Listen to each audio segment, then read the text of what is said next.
You look lovely. Thank you. I'm so excited. You're our favourite, coolest person. Oh, we've had. thank you. It's great.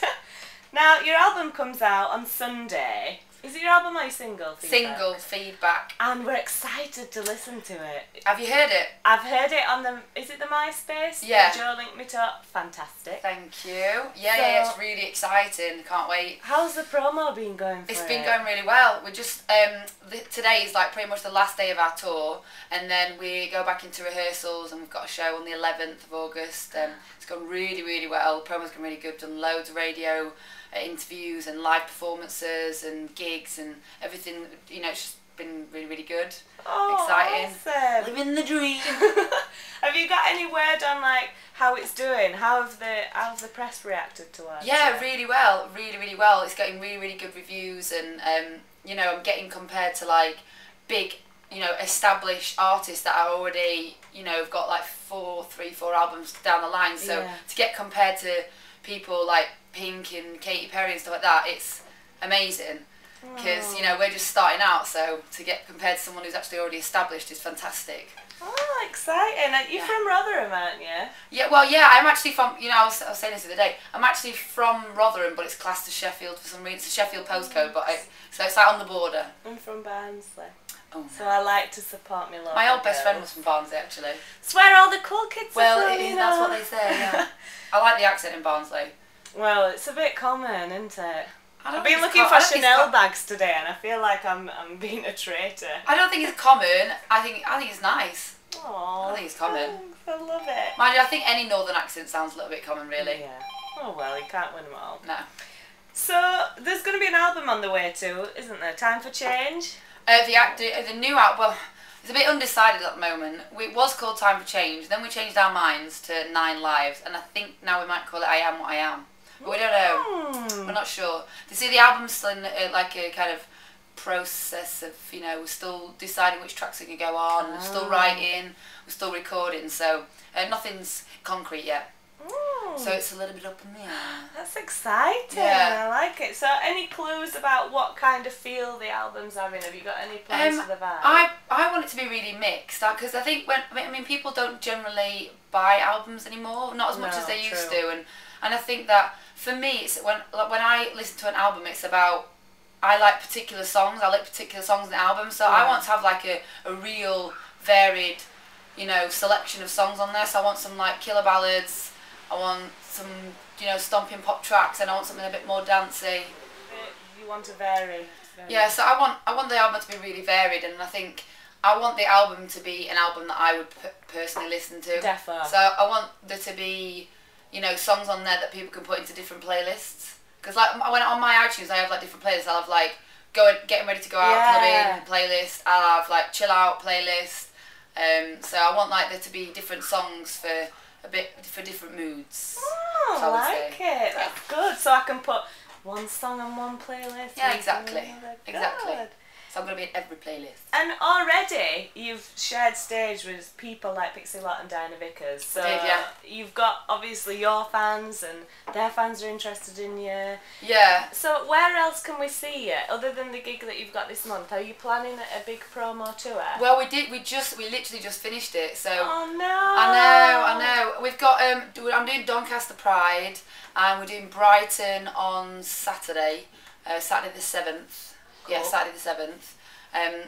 We're going to be on the top of a bus singing my head off. That's amazing. Yeah, it's so exciting. We actually did London Pride. It was like over 1 million people. It was amazing. Like they had us on the front of the bus, and we were like bouncing around, and the band were there playing like fake instruments and stuff like that. It was really fun. So we're doing like a similar thing, but I think they've got, you know, even a louder system this time, so we're going to be even louder.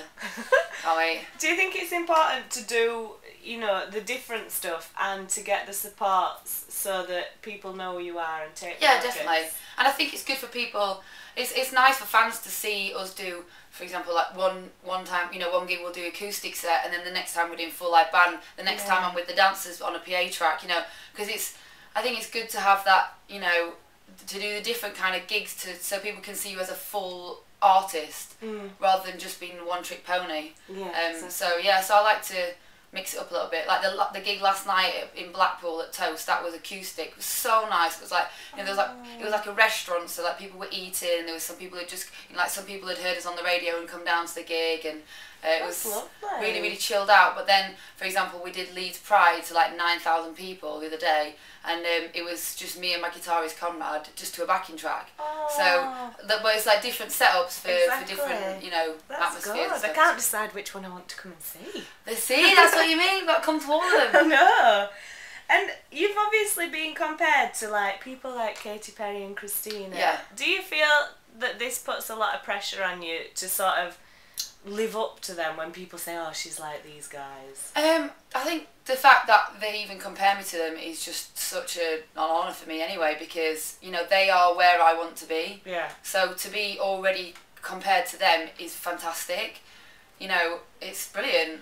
It's pressure, but I like the pressure. You know, I like to have that little bit of nerves and that feeling that I've got to be better, and, you know, I'm quite a perfectionist myself, so to be compared to people like that just makes me want to be even better. Makes me want to get to that point where I can say, yeah, I'm successful now. So how would you describe your music as you, rather than, you know, everybody says that you're like these people? How would you sum it up?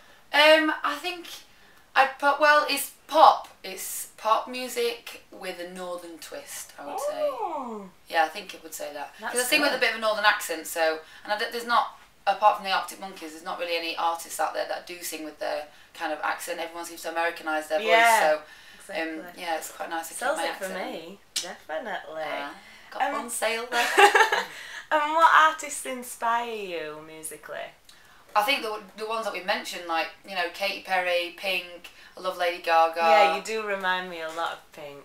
She's, you know, they've just got so much attitude, and I think Pink especially, you know, she's not scared to say what she means. No. And I think it's important as an artist to be true to yourself and to, you know, to have an opinion and to be yourself, really. Definitely. And that's what I do. That's what I'm just striving to do, is just be myself and keep my feet on the floor and not let it all go to my head, and just be myself, and hopefully people will accept that and like it and like the music and, you know, listen to me. Aww. I'll definitely listen.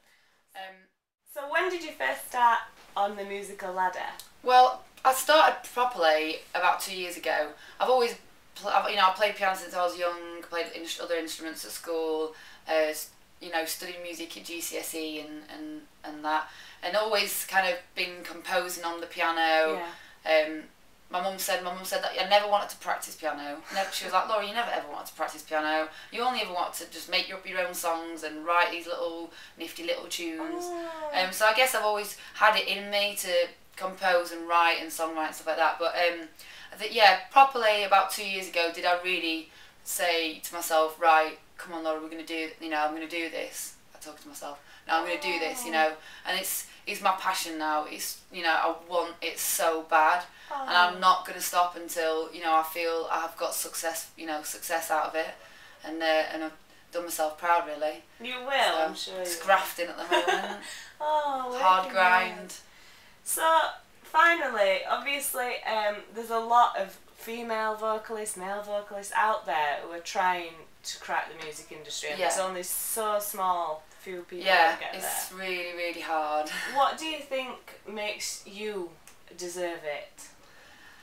Because I work so hard for it, and I guess because I'm not expecting too much. I'm just working for it, and anything that I get in return is a bonus, you know. So yeah. Well, Laura, we have faith in you. Oh, thank you so much for coming in today. It's been